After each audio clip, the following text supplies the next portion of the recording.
What's up, world? Welcome back to another exciting edition of YOLO, YOLO, YOLO, AV. On this week's installment of The AV. Gotcha. What up, world? It's Dwayne Langham, your host, author, and narrator for the discussion. Welcome back to The AV. On this week's installment of The AV, we're going to be talking about getting out of the bucket. Wait, what? More that kick the bucket stuff? Nah, I could have swore you said getting out of the bucket. That's right, folks. Getting out of the bucket. If you can't tell already, what I'm referring to is the bucket syndrome. The bucket of crabs theory. Whatever form you've heard it, I'm sure you've all come across the example. It's an old throwback saying that goes way back. In fact, it's so popular, if you go online and Google crab mentality, you're likely to get pages of information just on this concept. I'm sure you'll run into images left and right, kind of like this one. All right, now the basis behind this concept is that one single crab in a bucket can easily escape. Now, contrary to that, once you introduce more crabs into the bucket, no one single crab can escape. Really? No, that's kind of weird. Now, as funny as it sounds, it's actually a fact, scientifically proven over time. Of course, I'm not saying that anyone's gone in and analyzed the thoughts of a crab, but the fact of the matter is, whenever one crab goes to escape from the bucket, the other crabs by nature will pull and grab at the crab. Now, is this mentality saying that they're trying to use him as leverage to escape with him? Is it saying that if they can't have it, neither can he? So no one gets to escape. And that really sums up what the topic of this week's discussion is all about. When this example is personified into humans, it's easy to see whenever one among many is trying to reach up for greater, follow their aspirations, and reach for their dreams, it's incredibly common how other people who either aren't ready or aren't in the position to make that advancement all of a sudden begin to change ever so slightly. It's a strange concept because on the surface, sure, family, friends, acquaintances, most people in general are going to support you. They want you to succeed. They want you to strive for it. Go for it. You can do it. However, in some way, shape, or form, it always ends up to appear in a completely different perspective, usually equating to hating, jealousy, envy, as if they're not the same thing, outright fear, and loving, stifling support. Basically, when one member of a social peer group is striving or approaching new levels of aspirations, other members of the same peer group will intuitively run interference, try to hold them back. Wikipedia states that this type of perspective and mentality is because it's short-sighted, non-constructive thinking instead of cooperation and long-term unity. Now, on the surface, this may seem pretty simple. You gotta just dust your shoulders off, shake them haters off, Harlem Shake, and whatever other variation works for you. However, this is easier said than done. I assure you, if those individuals in your peer group of your social status were just crabs and haters and people you didn't care about, it wouldn't be that big of a deal. But the reality is, you don't associate with those people. Well, you know, it's a couple people. I can't stand them. Sometimes these crabs actually turn out to be close friends, family members, even people in your own home. Time for a breakup? I mean, really, it can be those that are closer than you imagine. I'm talking lifelong friends, people you have known from the knee high, siblings, Dare I say, even your parents? Now, I'm in no way inferring that people close to you will always be the ones to hold you back. By no means. Especially if you've done a good job of filtering and weeding out those who you keep in your association. But I will point out that those with the relationships that hold the most value can obviously be the most difficult relationships to sever when it comes time to move on and go forward. I mean, when it comes to making moves like this and decisions like this in your life, it's going to be gut check time. You seriously have to have a strong sense of self-worth, extremely strong character, and a boatload of confidence. Maybe a brass pair? To walk away from some of those emotional connections you've developed over years and even decades.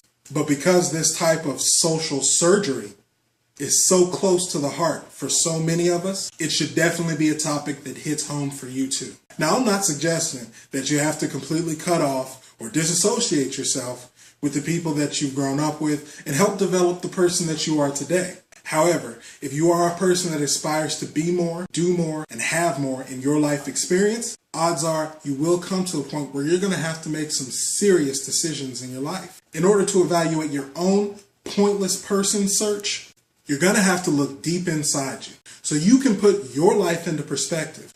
You need to come down to a finite answer. The question, what do you really want out of life? Where are you planning to go? When you think about your life experience, 20, 30, 50 years down the road, how does it look? How is he or she, Future you, going about every day, living their life with all those dreams and desires that you want to come into fruition? I mean, really, we're talking about the dreams you may not even share with other people, the things that make life legendary. And of course, beyond materialistic goals, houses, cars, clothes, money, that's all great. But I'm talking about something deeper. We're talking about character, values, standards. Do you have a desire to help others, to teach, to serve, govern, even just be an all-around leader? As commonly discussed on the Ave, the road to success will require others. The key thing is making sure that the people that you put in place are strategically there for a reason. Just filling those spaces doesn't do you any good. Everyone loves people, but there's got to be something mutually gained in the relationship. Whether it's comfort, support, aligned interests, aspirations, maybe you motivate each other. We're all human. It's natural that you get a little low on your energy. Maybe you just need somebody to help you recharge. Some people are perfect for that. Once you've defined the direction you're trying to head, then you can start looking closely at all the relationships and people that you've currently gathered in your life. At this point, you're going to have to start taking inventory, seeing who really fits the bill, kind of a checklist of sorts. It's not so black and white, cold and harsh, but in reality, if you can't see that person fitting into that future, how long are you going to let them hold you back? I mean, so like you saying my theologian endeavors won't go along with my homie that's still hitting the pipe? Not likely. So wait, you mean it? I can't have big business deals and stuff and still go out at night and hang with the boys? Well, if that's all they want to do, it's kind of hard to go to bed at 4 a.m. to get up at 7 for a 9:30 meeting. You think about it. I'm just saying.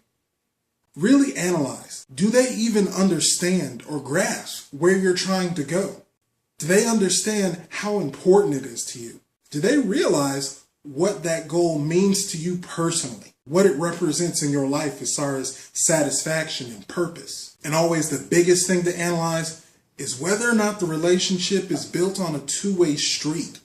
Do you and this person mutually share responsibility in keeping the lines of communication open?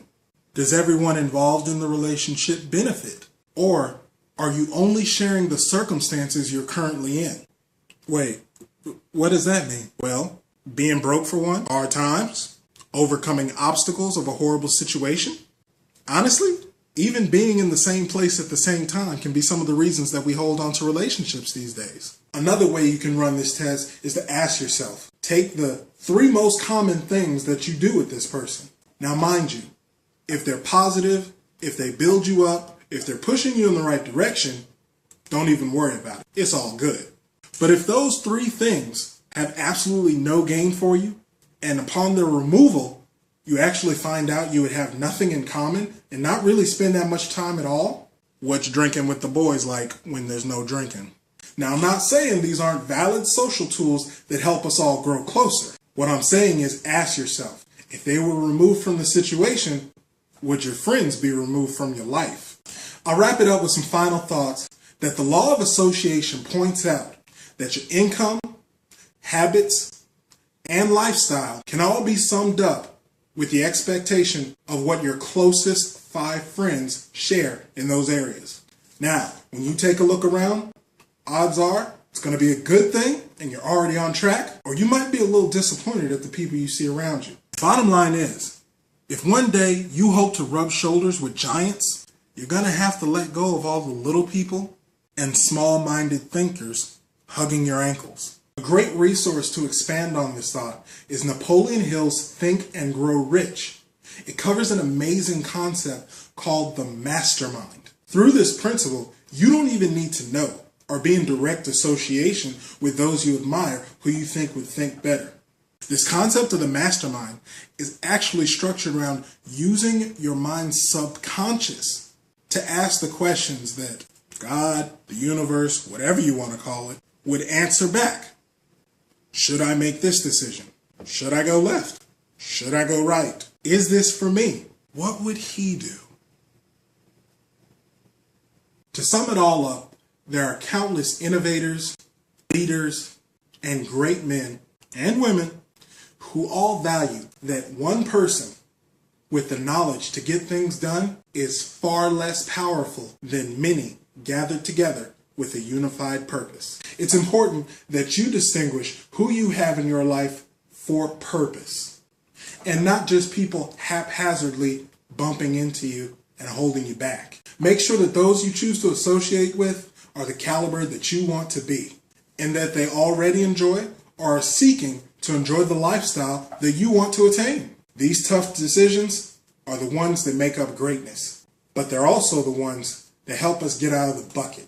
As always, I thank you for tuning in. Thanks for watching. Make sure to leave your comments down below. You should always go ahead down there and subscribe. You want to like, share, and tell everybody so we can get more people involved in the conversation. Come on in, get a plate. Until next week, I wish you success. Peace.